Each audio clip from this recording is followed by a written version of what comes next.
From 2002 to 2004, Ajax remained unbeaten at home for a total of 671 days, or 40 games, when they had God playing for them. Rafael Nadal, in 116 matches played at the French Open, has only ever lost 4. I know Roland Garros isn't his home, but it might as well be. The All Blacks haven't lost at Eden Park since 1994, a streak lasting 52 games, and a streak currently ongoing.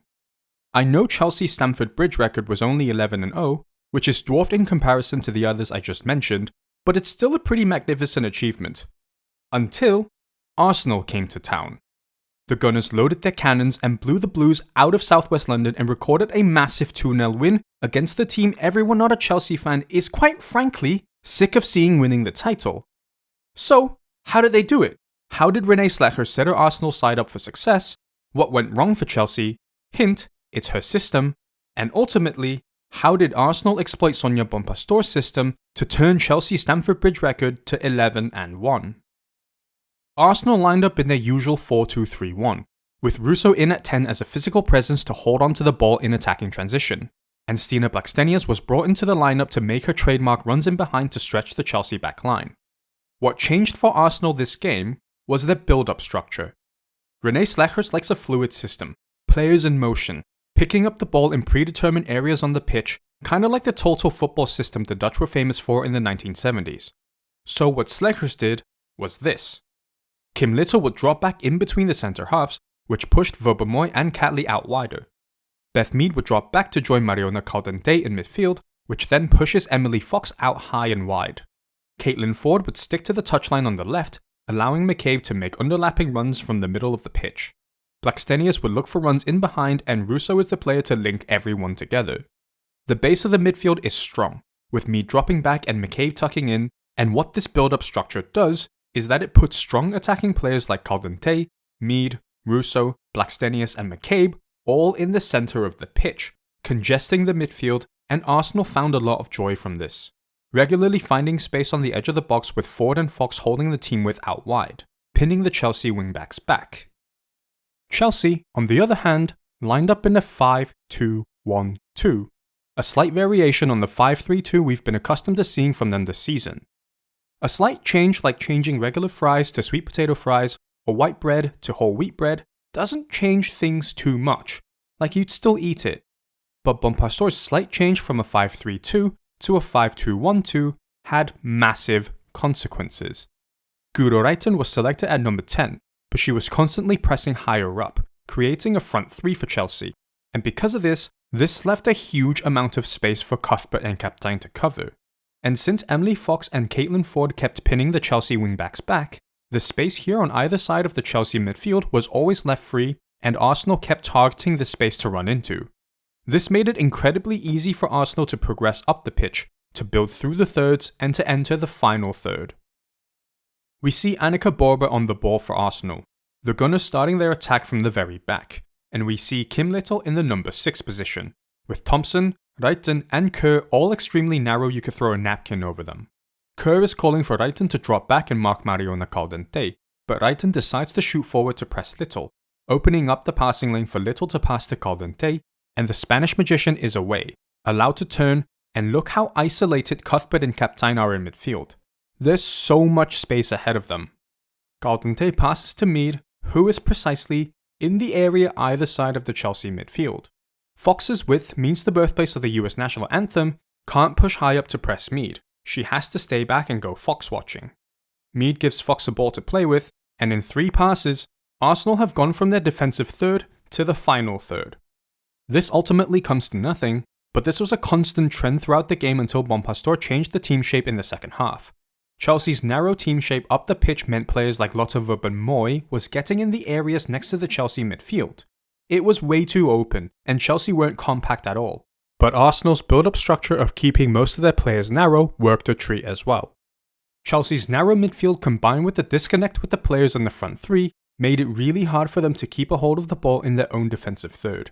It didn't help that Chelsea kept playing pretty poor passes like this one, and this one, and this one, and this one, and this one, and this one. Arsenal were also incredible at winning the ball back as soon as they lost it in the Chelsea third, keeping the pressure high and constantly keeping the pressure on the Blues. Erin Cuthbert constantly ran into a pack of hungry hyenas just to lose out again, and Arsenal was so good at stopping Chelsea from gaining any momentum after they won the ball. Chelsea were hardly ever able to transition out from defence to attack as the Gunners kept swarming around hungrily because their team chef didn't prepare enough pasta for them before the game. Chelsea looked lost in possession, partly due to Keira Walsh not being on the pitch until 56 minutes in. Naomi Girma plays a ball to Sam Kerr. Oh, she was playing in this game. Huh, I didn't know that until now. Catley puts in a strong challenge and comes away with the ball. Chelsea losing the ball again in transition, and this is the worst time for any team to lose the ball. Chelsea are trying to attack now, so Vika Kaptein is higher up the pitch here, Eddie Carpenter is high up here, and the home of Johns Hopkins University is high up on the left side.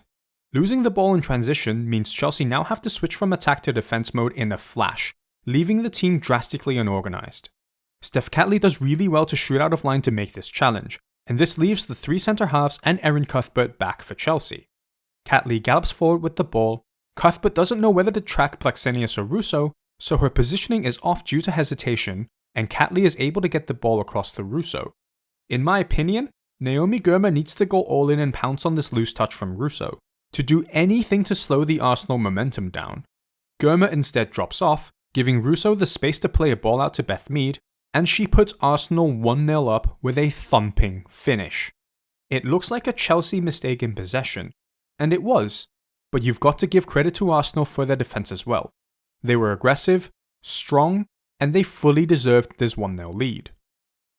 Bompastor then responded by bringing on Keira Walsh and Lauren James, and changed the formation from a 5-2-1-2 to a 5-3-2, with Cuthbert and Kaptein on either side of Walsh to add an extra body in midfield to cover the width, which is the right thing to do. Oh, wait, no, she didn't do that. Yeah, so they're still in a 5-2-1-2 with Vika Kaptein playing the number 10 role now. So now, Walsh and Cuthbert still have a massive space to cover in midfield. Walsh moves to mark Caldente, something Kaptein could have easily done in a midfield 3, but since Chelsea is still using a double pivot, this leaves a massive space in the middle of the bridge for McCabe to play the ball to Alessia Russo. Again, like with the first goal, Naomi Girma needs to press aggressively here and not let Russo turn. Playing in a back 5 means one centre-back is able to shoot out and press knowing that there's still 4 defenders behind her to cover. So Girma here needed to challenge Russo, but she lets Russo turn, and Beth Mead is occupying the space just outside of the Chelsea midfield with absolutely zero pressure on her. Cuthbert was slow to get back to her position. Fox is out wide pinning back the city where Edgar Allan Poe's career was launched, so Millie Bright has to shoot out of the defensive line a long way to press Mead. This greatly unsettles the Chelsea backline as Bright is out wide defending Mead, Cuthbert is watching this little area, Kaptein is watching little, and Keira Walsh is doing her job in marking Ella Toon's best friend. Part of me thinks Alyssa Thompson can drop back and cover little, which means Kaptein would be free to just stand exactly where she is and cut off the passing lane to Mariona Caldente. But because Thompson was most likely told to stay up and wait for long balls to be played in behind for her to chase, that's why she stayed further forward. Kaptein gets drawn to the little maestro in midfield, which opens up the passing lane to Caldente. I don't think Naomi Girma has ever seen Mariona Caldente play a game of football before, because she shoots up to press her left foot instead of her right foot, giving Caldente the space to cut in onto her right foot, as she doubles Arsenal's lead in a game they've completely controlled. If we look at the goal from this angle, we can see Lucy Bronze's inexperience at playing centre half. Whilst Girma and Carpenter do the right thing by shooting forward and applying as much pressure as possible on Caldente, Bronze just stays put, instead of shooting out as well, and inadvertently blocks Hannah Hampton's side of the ball, causing Hampton to shift her weight onto her left foot, getting ready to dive this way, and Caldente has a pretty easy shot to take, as she takes the game beyond Chelsea's reach. After that goal, Chelsea then switched to a 4-4-2 to try to salvage anything from the game, but the damage was already done. Arsenal shut up shop, not needing to score any more goals, and did really well to see out the game from then on. So the burning question is, what went wrong for Chelsea? Bompastor's system relies heavily on defensive organisation and control, but as we saw earlier, that didn't happen. Their defence is a springboard for their attack, and Alyssa Thompson was constantly given long balls to chase in behind to get them up the pitch. This isn't a bad tactic to get a team into the final third. After all, you want to put your team in good attacking positions. How you go about that doesn't matter. I do think the absence of Mayra Ramirez has been a huge factor in Chelsea's attacking decline, as she's the only striker in their squad that's able to play as a lone striker effectively. Chelsea actually had a good amount of chances in the Arsenal third, but a combination of Arsenal's stern defence and organisation, and Chelsea's lack of patience and execution in attack, meant they were mainly reduced to taking wild shots from outside the box, or relying on set pieces to possibly gain a chance at goal. In the second half, they had even better chances, with Lauren James at the heart of everything, providing dangerous crosses into the box for her teammates, and on another day, they would have been on target. But that was only when Arsenal sat back and decided to soak up the pressure and defend for the win. If Chelsea's execution and decision making was better, then this would have been a different game. But let's give Arsenal the credit they deserve. Not only did their attacking structure absolutely annihilate the Chelsea team shape, they defended well up high, and really mounted pressure on Chelsea's backline and took control of the game from the get-go.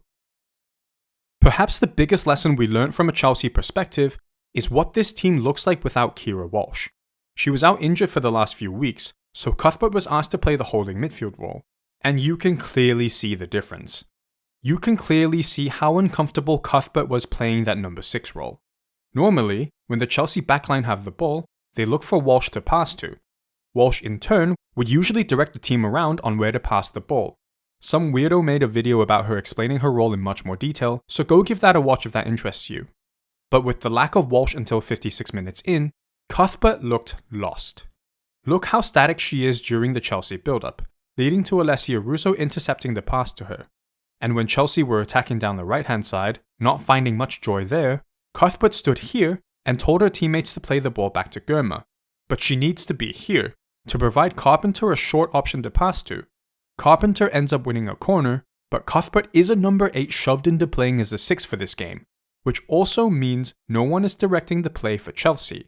This led to some wild passing choices, with Lucy Bronze playing a long ball to the head of Sam Kerr. Alyssa Thompson? A long ball for Alyssa Thompson to head down? Walsh wouldn't have let that happen if she was on the pitch. Look at the difference when Walsh came on. The city that produced the Ouija board is left with no passing options out wide. Walsh then moves into this space to receive the ball, and she gets Chelsea moving forward with a good pass in behind for Kaptein. I get that Walsh is coming back to full fitness, so I don't blame Sonia Bompastor for not starting her. But now we know what Chelsea look like without Keira Walsh, and it's safe to say she's an indispensable part of this team. Contrast this to Arsenal's midfield. Kim Little had a superb game at 6, directing traffic well and also put in a really solid defensive shift. Katie McCabe and Beth Mead both had really solid games, and I want to mention Sina Blackstenius as well. Her movement up front caused a lot of disruption to the Chelsea backline, regularly stretching their centre halves and dragging them out of position to create space for her teammates.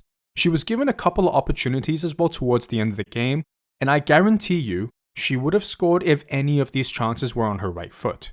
She contributed massively to Arsenal's victory here, and had a great game despite not getting on the score sheet.